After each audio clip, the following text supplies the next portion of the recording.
on a nature hike. It's not every day I get to do this. Kind of made it to my hobby now. I got this new camera. So now I'm going to go around taking pictures. But it's today's, I guess, thing be about failure.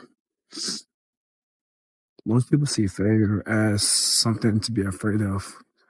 I think now in 2024, people starting to think failure as a benefit or like a stepping stone to greatness, to be honest.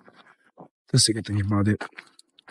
But in the past, it was like known for like failure and everything. Right?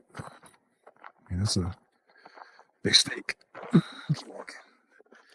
But for me, right, I had many failures.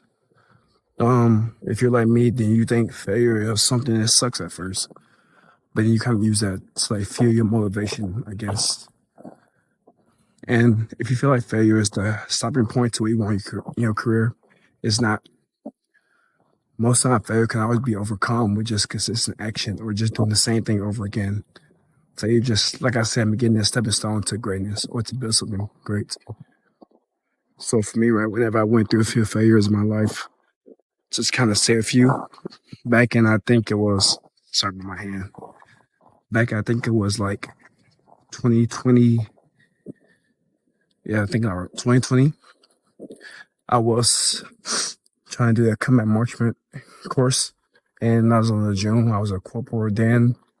As you were, I was in Okinawa trying to do the corporal marksmanship course, and I didn't pass because I couldn't shoot pistol.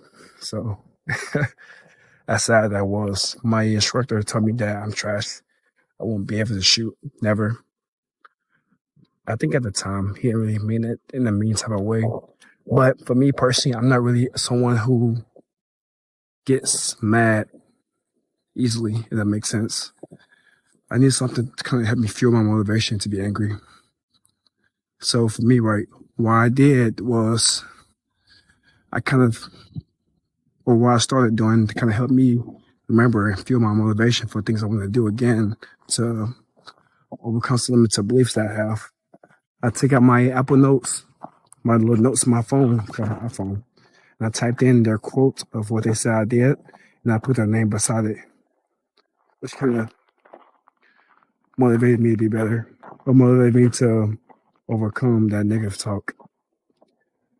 The second time I felt something professionally was when I tried to go to a MEI course, which in the Marine Corps you know what that is, but if you don't, it's a martial arts instructor course. It was when I was on the river, and I was trying to give it a try to see what it was like, and I passed that one because I kind of felt sustainment and I was kind of trash. During that time there, the instructors wasn't that bad. They didn't say anything bad about me. The only thing I could do, or the only thing I did do was write down on my Apple Notes, like a tag mark, and I put martial instructor, so I can remember next time to do what I failed to do. But fast forward to now, in 2022, if I remember correctly, I completed the combat marksmanship course, expert everything. And 2022 again, also, I completed the MEI course on Paris Island. So, and Paris Island the hardest one because it's here and the drill instructors work there, so it makes it even harder. Stuff, didn't beat up, but it is what it is. So for you, I just want to offer you the idea of if you're like me and you're not really an aggressive person and you don't really get mad easily, to fuel your motivation, get a piece of paper or like a notepad and write down the quote or what someone said about you that you kind of didn't like or comment and write down the name beside it. Don't tell them you did it, of course. Don't be that one to be like, hey, bro, I'm writing your name down, blah, blah, blah, blah. Don't do that. But just do it without them knowing. And don't treat them no other type of way. Act like it's like a secret mission of yours. Not to be weird, but I like it's like a secret mission. And try your best. Or don't try your best. Do it and overcome what they say about you. But that's all I got. Stay motivated. And that. I'm about to finish this nature trail walk.